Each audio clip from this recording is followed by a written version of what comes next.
11 horas e 30 minutos pelo horário de Brasília, desta sexta-feira, dia 16 de junho de 2023. Este é o Jornal do Empreendedor, segunda edição. Seja muito bem-vindo. Eu sou Sebastião Garcia e convido você para acompanhar comigo a partir de agora as principais notícias do dia. BNDES tem 7 bilhões de reais disponíveis para donos de micro, pequenas e médias empresas. Brasil quer aumentar as oportunidades de investimentos nos Emirados Árabes. CNI realiza evento em Brasília com empresários dos dois países. E Petrobras reduz preço da gasolina para as distribuidoras e a medida já começou a valer. Tudo isso agora no Jornal do Empreendedor, segunda edição.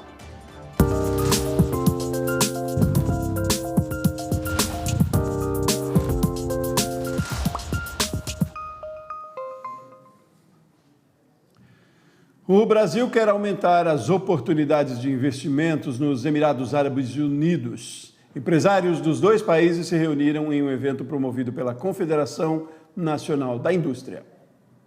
Para ampliar as parcerias, foi realizado em Brasília o Encontro Econômico Brasil-Árabes Unidos, com a presença da ministra de Cooperação Internacional, Rein Al-Hassemi. Essa é a segunda vez que a CNI busca aproximação com os Emirados Árabes na tentativa de melhorar o ambiente de negócios para os empresários brasileiros. Foi o que lembrou em seu discurso o presidente Robson Braga, da CNI, patrocinadora do evento. Nos últimos anos, Brasil e Emirados Árabes têm buscado o estreitamento dos laços em diversos setores. O comprometimento dos dois países para melhorar o ambiente de negócios, com certeza, deve trazer resultados positivos para as nossas relações comerciais bilaterais. Nesse sentido, o Congresso Nacional do Brasil aprovou 2 acordos, um de cooperação e assistência mútua em matéria aduaneira e outro para a facilitação de investimento entre os nossos países. Os acordos, que ainda precisam ser promulgados, visam ampliar o comércio e atender com pragmatismo as necessidades dos investidores, oferecendo garantias legais e mecanismos de solução de controvérsia. Empresários brasileiros e árabes participaram do encontro. Sustentabilidade, segurança alimentar e a COP28 foram alguns dos temas tratados. Robson Braga disse que a indústria brasileira está comprometida com o meio ambiente e que a CNI vai levar para a COP28, que acontece em novembro na cidade de Dubai, muitas contribuições para o esforço global de redução de aquecimento do planeta. Na COP28, pretendemos apresentar projetos bem-sucedidos na área de sustentabilidade, ações que temos feito na Amazônia, para atração de investimentos sustentáveis e projetos que podem inspirar planos de outras empresas para a conservação ambiental e para a descarbonização da economia. A ministra Rein Al-Hassemi falou sobre a importância estratégica da parceria com o Brasil na área ambiental para alavancar as transformações necessárias que o mundo precisa. Já os empresários esperam que a parceria Brasil-Emirados Árabes Unidos possa melhorar os relacionamentos comerciais e institucionais. Os países árabes, neste começo de 2023, ampliaram suas compras no mercado brasileiro e observamos um crescimento de 11% das exportações brasileiras para o mundo árabe, que atingiu a marca até o final de maio de 7 bilhões e 600 milhões de dólares em intercâmbio. E desse total, os Emirados Árabes Unidos foram responsáveis por 1 bilhão e 200 milhões de dólares em um comércio que inclui uma ampla variedade de produtos, alimentos e bebidas, autopeças, artefatos da indústria de transformação, entre outros itens, que levaram os Emirados a uma posição de segundo maior comprador do Brasil dentre os países árabes. A tendência de desaceleração da inflação e os sinais positivos do mercado de trabalho ajudam a sustentar a previsão de crescimento das vendas no varejo neste ano.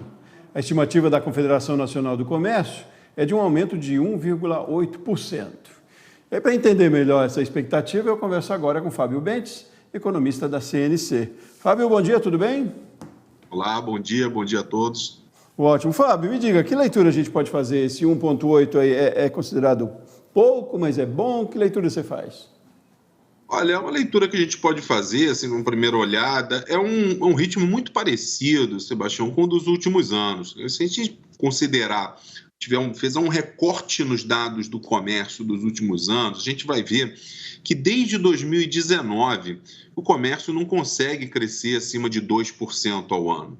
A expectativa para esse ano está aí na casa de 1,8%. Quer dizer, o comércio crescia muito, teve um ciclo de crescimento que se encerrou em 2014, principalmente com a expansão do crédito na década ali entre 2004 e 2014. Veio a recessão de 2015, 2016, as vendas caíram muito naqueles 2 anos, e de lá para cá, de 2017 em diante, não que não tenha havido crise, na verdade teve a pior crise, né, da economia no último século, foi a pandemia, mas ainda assim, em 2020 o comércio conseguiu crescer um pouco. Mas quando a gente olha esse desempenho do varejo nos últimos anos, parece que esse efeito positivo que o crédito provocou na economia, no consumo e no comércio há uma década e meia atrás, há quase 2 décadas atrás, ele não é mais suficiente para alavancar as vendas do setor. A gente precisa de um novo empurrão para que as vendas do comércio deslanchem, passem a crescer num ritmo mais favorável. Mas qual seria esse novo empurrão, Fábio? Essa previsão de desaceleração da economia, o mercado acenando aí, mercado de trabalho um pouco mais positivo, ainda assim não chega a ser suficiente? Não chega a ser suficiente. Quer dizer, esses indicadores, esses fatores que você mencionou, são fatores conjunturais. Eles ajudam a explicar o desempenho do comércio no curto prazo. Mas quando a gente traz isso para uma perspectiva anual, a gente precisa de algo ocorra para que a gente mude o padrão, o patamar de consumo no Brasil. E aí eu vou responder a sua pergunta. O que é isso? Eu aposto na reforma tributária. Eu acho que se a gente fizer uma boa reforma tributária no Brasil, não só o comércio, mas o setor de serviços, a indústria, a economia como um todo, vai ter condições de um crescimento mais forte daqui para frente. E o que é essa boa reforma dos impostos, a reforma tributária? É uma reforma que não jogue mais peso sobre o ombro do setor produtivo na economia. Bom lembrar que a carga tributária no Brasil é uma carga tributária elevada, sim, ela é semelhante à de países da OCDE. No entanto, o retorno desses impostos ainda é muito baixo, ou seja, ele não se reverte num crescimento sustentável da economia. A gente está de olho nessa reforma tributária, defendendo o setor de comércio, o setor de serviços, para que a gente consiga, a partir daí sim, uma carga tributária menos pesada e menos complexa, fazer a economia, o consumo e o investimento crescerem novamente. Bom, e aí passar dos 2 pontos, talvez, né? Os 2 pontos percentuais. Agora tem uma questão preocupante também, né, Fábio? Que é o endividamento ainda das famílias, é grande ainda também. É preciso resolver esse gargalo aí também, não? Pois é. Lembra que quando a gente explicou aquele momento de ouro do comércio, né, entre 2004 e 2014, a gente falou de crédito. Agora, no momento que o comércio passa por dificuldade, essa dificuldade, né, de crescer acima dos 2%, o crédito pode ser, sim, esse empurrão, ajudar nesse empurrão no curto prazo. E por que isso não ocorre? Basicamente por 2 motivos. Primeiro, ele está tentando neutralizar uma inflação que foi muito alta no Brasil. Há um ano atrás, a inflação estava em 12%, agora está em 4%. Foi uma boa notícia. Segundo, por conta de todas as dificuldades que a economia brasileira passou, e principalmente os consumidores nos últimos anos, o endividamento das famílias cresceu muito. Segundo dados do Banco Central, desde setembro de 2021, que 30% ou mais da renda do brasileiro está comprometido com dívidas. Ou seja, crescer numa situação como essa é bem mais complicado, é bem mais complexo. Boa notícia, vamos olhar de forma positiva. Como a inflação está cedendo, seguramente agora no terceiro trimestre as taxas de juros vão começar a cair. E isso associado, essa queda nos juros, associado a esse programa, né, de redução do endividamento da população, agora capitaneado pelo governo federal, pode ajudar a gente a melhorar a saúde do mercado de crédito no Brasil, e aí a gente pode, quem sabe, voltar a experimentar um crescimento significativo novamente. Que bom, né? Que bom. A expectativa, pelo menos, boa. Mas agora, nesse processo aí, vendo o copo meio cheio, você destacaria algum setor que estaria, talvez, em evidência, não? Eu destacaria, até por conta do que aconteceu nos últimos anos, o que aconteceu no varejo foi que houve uma migração do gasto do consumidor para segmentos essenciais. Que segmentos são esses? Segmentos de farmácia, por exemplo, hoje fatura 23% a mais do que faturava antes da pandemia. Segmento de combustível, mesmo com essa oscilação significativa do preço dos combustíveis, mudança de política de preço da Petrobras, hoje vende-se 8,3% a mais do que se vendia antes da pandemia, e eu engataria um terceiro setor aí, o setor de alimentos, com uma alta de 7% em relação a fevereiro de 2020. O que esses setores têm em comum? Essencialidade, o consumo essencial. Então, a gente pode dizer que nos últimos anos, o brasileiro, até por conta da dificuldade que a economia brasileira passou e tem passado, o brasileiro tem concentrado seus gastos nesses ramos do varejo. E quem está do outro lado dessa balança? Aqueles segmentos que dependem de quê? Do crédito. Móveis, eletrodomésticos, vestuário, por exemplo, a venda de vestuário está 22% abaixo do que era antes da pandemia. Segmento de automóveis também com dificuldade de crescer, ainda bem abaixo também do período pré-pandemia. Ou seja, de um lado, consumo essencial indo bem, de outro, os segmentos que dependem do crédito apresentando dificuldades em reaver o nível de atividade anterior ao início da crise sanitária. Certo, está dito. Fábio Bentes, economista da CNC, muito obrigado, falando para a gente aqui sobre previsão de crescimento para a economia e vendas no varejo aí neste ano. Um abraço, Fábio, obrigado por hoje. Um abraço, até a próxima, bom dia. Bom dia, seguimos. Olha, o presidente do BNDES, Aloysio Mercadante, foi o convidado da estreia do programa Economia para Você, ou Economia para Você, da Band News.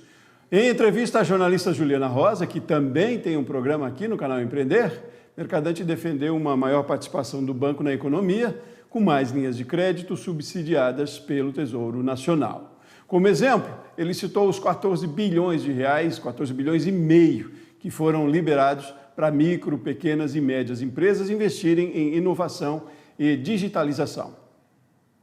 A base da economia contemporânea é inovação. Só que o que é inovação? O empresário fala, eu preciso de um produto novo ou de um processo novo. Mas ele não sabe se vai chegar. Ele pode não chegar. Então, se eu botar uma taxa de juros muito alta, ele nunca vai inovar. Se inovar, o mundo vai inovar e vai ser mais eficiente, mais competitivo. Então, você precisa inovar. Então, nós conseguimos ter essa taxa básica, nós vamos ter aí 20 bilhões de reais até o final do governo, nós vamos retomar, porque praticamente não tinha mais de inovação. Então, é a única taxa que nós temos hoje. A taxa que nós operamos é TLP. É uma taxa que é basicamente o mesmo que a Selic que o Banco Central estabelece. A taxa aumentou muito, colou na Selic, que é uma taxa que, do meu ponto de vista, não faz mais nenhum sentido você manter uma taxa de juros nesse patamar. Isso encarece muito o crédito. O BNDES está amarrado nessa taxa de juros. Dante, 42% do financiamento do BNDES são destinados a micro, pequenas e médias empresas. E ainda estão disponíveis cerca de 7 bilhões de reais para esses segmentos. O presidente do banco disse também que vai discutir com o governo a ampliação da linha de crédito. Presidente, eu vou trazer uma pergunta que a gente colocou nas redes sociais e uma que foi muito buscada, é uma pergunta bem prática. Como é que o pequeno empresário ele pode ser amparado pelo BNDES? Olha, essa linha, eu sugiro ele bater na porta do banco que ele trabalha e dizer o seguinte, por que eu não posso, eu vi o Mercadante no programa da Juliana e eu quero saber o seguinte, por que eu não posso acessar essa linha do FGI-PEAC? FGI-PEAC. Por quê? Porque o BNDES garante 80%, então não pressiona a garantia dele, empresário, o banco vai pedir alguma garantia, porque 20% é o sistema financeiro, e é uma taxa de juros que é no máximo 1,7% ao mês. Então, é uma taxa de juros bem menor do que em geral. O problema é o seguinte, corre porque está acabando. Eu gostaria muito, quero discutir no governo, o governo aportar mais 1 bilhão do Fundo Garantidor, que a gente pode alavancar aí até entre 7 e 10 bilhões de reais a mais de crédito, que eu acho que vai precisar nessa conjuntura. No próximo bloco, oportunidades de franquias que cabem em todos os bolsos. Nós voltamos já já.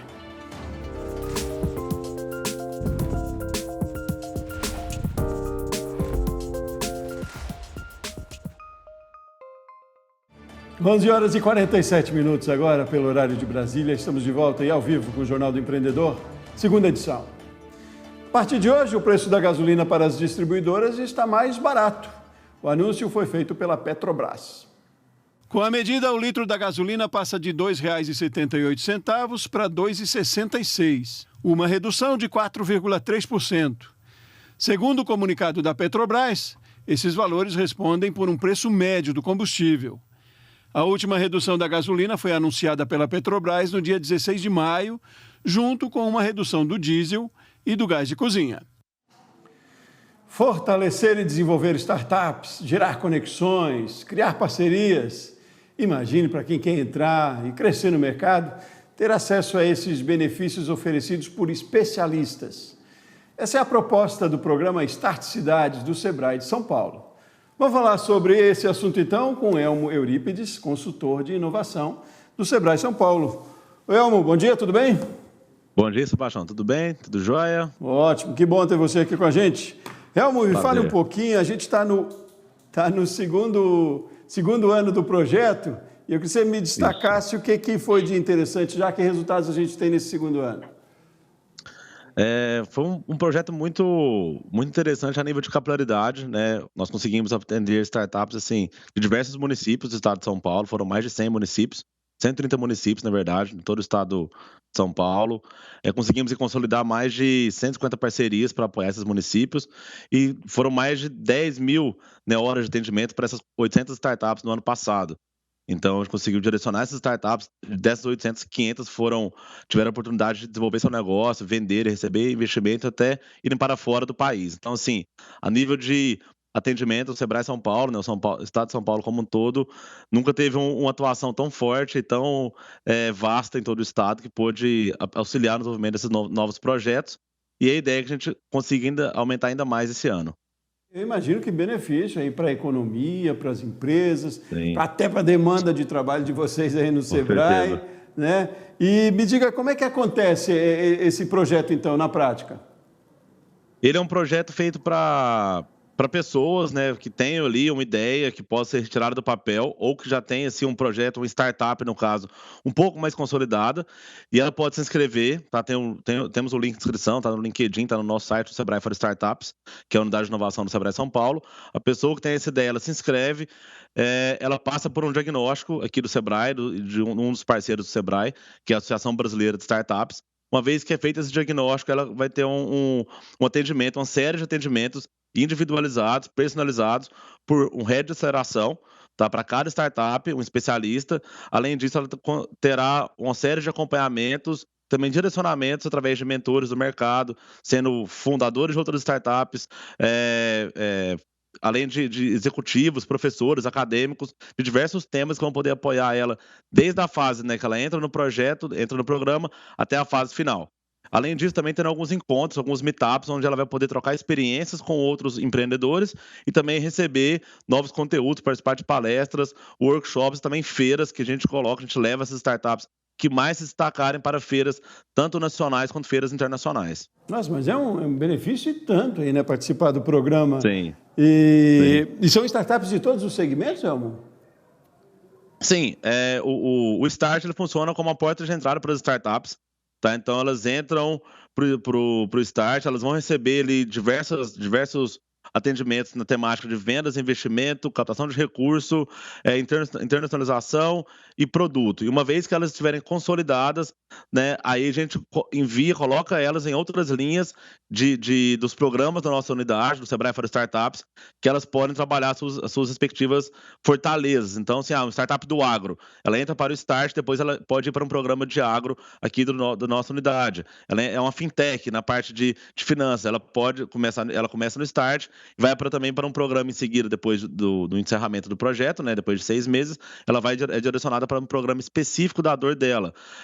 Se for uma startup de indústria, ela entra aqui no Start e ela pode ser direcionada para o Inditech, que é um programa próprio para startups de indústria 4.0, um pouco mais consolidadas. Então, aqui a startup ela entra, ela é moldada, a gente lapida ela o máximo que dá e o máximo possível ali para ela para ir para o mercado de uma forma mais consolidada, e aí depois ela pode sim, se ela estiver no nível satisfatório, ela pode ser direcionada para um programa específico nosso que trabalha a vertical de atuação dela.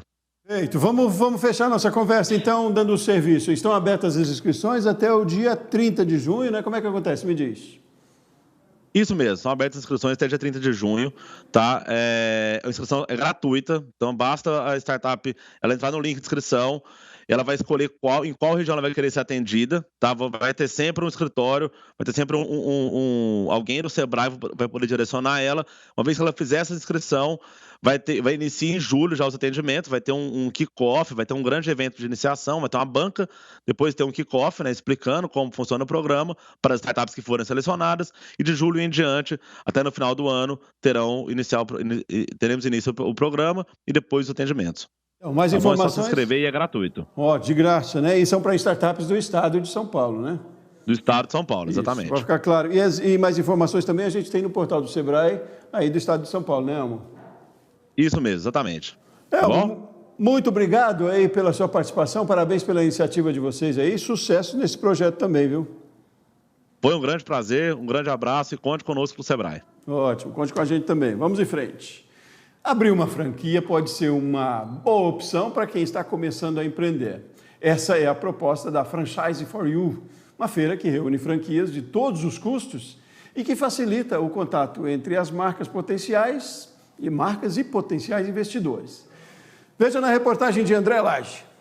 Um aplicativo voltado para a divulgação do comércio local. O Bairro Tem utiliza a geolocalização para unir o pequeno empreendedor ao cliente. Serve tanto para produtos ou serviços. O aplicativo oferece desde personal trainer a restaurantes. Bom para quem vende e bom para quem compra. É a tecnologia presente no mundo das franquias. A ferramenta foi criada durante a pandemia, em 2020. Depois de fazer sucesso em São Paulo, agora o criador quer expandir o negócio para o Brasil inteiro, por meio de franquias. A gente tem um valor inicial de R$10 mil, que é a taxa de franquia, mas estamos com uma campanha nacional, estou aqui numa feira aqui em Brasília, por R$3 mil, investimento muito, muito baixo, com retorno muito, muito alto para o tipo de investimento. Ou seja, qualquer um pode ter o seu jornal do bairro, né? Ou seu aplicativo do bairro hoje super acessível. No espaço há ainda esta loja de presentes criativos. São canecas,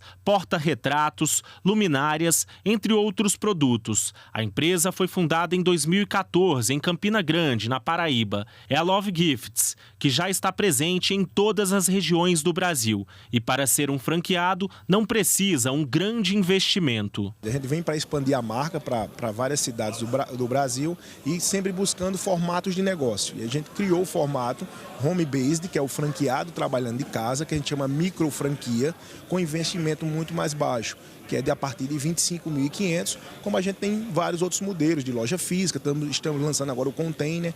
Então a gente tenta fazer um hub de negócio, de possibilidades para os empreendedores que querem iniciar sua carreira no empreendedorismo. Essas e outras marcas estiveram presentes na Franchise for You, que aconteceu pela 4ª vez em Brasília, na 60ª edição. E o mundo das franquias está em alta. No último trimestre de 2022, o setor teve um faturamento de mais de 60 bilhões de reais, um aumento de 12% em relação ao mesmo período de 2021. Os dados são da Associação Brasileira de Franchising. E para quem pode investir valores mais altos, a feira apresentou marcas consolidadas, como, por exemplo, a Brasil Cacau, a Copenhagen, a Havana, entre outras. Investimentos que podem chegar a quase 600 mil reais. A pessoa vai fechar um negócio com essa franquia, cada uma tem o seu modelo de como atuar, né? Dependendo do segmento, franquias de alimentação vão ter que ter uma cozinha, tem um investimento às vezes maior, mas essa franquia vai dar todo o apoio, vai dar todo o direcionamento para que esse negócio seja um sucesso. A Franchise for You acontece 2 vezes por mês. O evento tem gerado muitos negócios. A próxima edição está marcada para o dia 6 de julho em Salvador, na Bahia. Quem vai ditar as regras é a franqueadora, né, para esse futuro franqueado.